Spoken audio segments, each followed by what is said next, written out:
Merci Madame la Présidente, Mesdames, Messieurs les conseillers régionaux, mes chers collègues. Vous nous proposez une charte d'accueil des apprenants en situation de handicap en Pays de la Loire.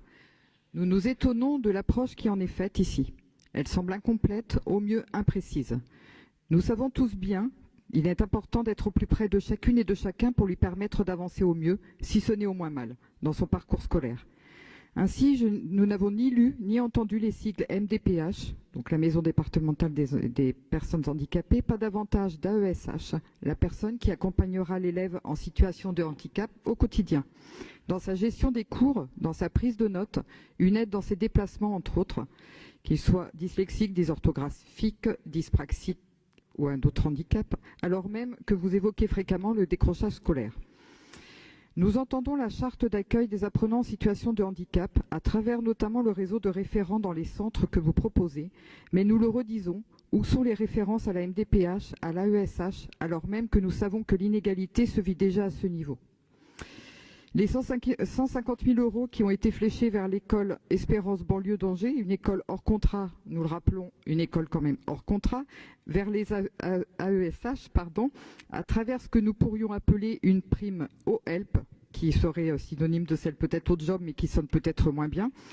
Donc certains élèves arriveront avec un bilan effectués par des professionnels, des indications sur ce qui doit être mis en place dans leur quotidien dans les centres. Mais qu'en est-il des autres élèves dont les familles éprouvent des difficultés à effectuer les démarches demandées? Le référent que vous proposez arrivera trop tardivement dans ce processus pour ceux pour lesquels rien n'a été mis en place jusqu'à ce jour. Nous le disons, dans cette charte, il manque cette précision qui montrerait que le problème serait pris dans son ensemble. C'est pourtant là que nous parviendrons à réduire les inégalités notamment. Nous souhaitons également revenir sur le contexte économique difficile avec un pouvoir d'achat qui s'amenuise encore, lié aux différentes augmentations des prix auxquels nous devons faire face, essence, gaz notamment, mais que certains d'entre nous subissent plus durement que d'autres, sans évoquer l'impact Covid plus fort sur certaines familles. Dans les Pays de la Loire, 400 000 personnes sont sous le seuil de pauvreté selon l'INSEE, soit 10% de la population. Dans notre région, 124 000 enfants avec des conditions de vie précaires augmentent, entre autres, le risque de décrochage scolaire, de problèmes de santé et à terme de reproduction de la pauvreté si aucune mesure n'est mise en place. Alors, concernant la restauration dans les établissements scolaires, une question émerge. Pourquoi ne pas avoir prévu la mise en place de l'une de vos propositions de campagne, la tarification sociale? En effet, nos concitoyennes et concitoyens ont besoin d'un soutien rapide et concret dans un contexte économique compliqué.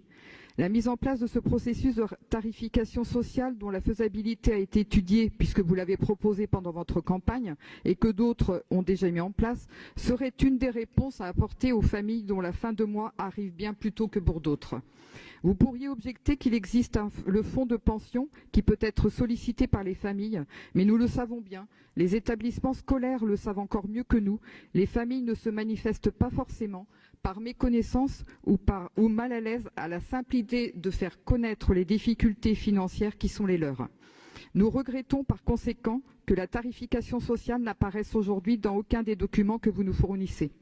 Madame la Présidente, soyez assurée que la question orale que nous vous avons envoyée n'est ni idéologique ni polémique, car la tarification sociale des repas au lycée est une mesure de solidarité et d'équité qui figurait dans notre programme ainsi que dans le vôtre.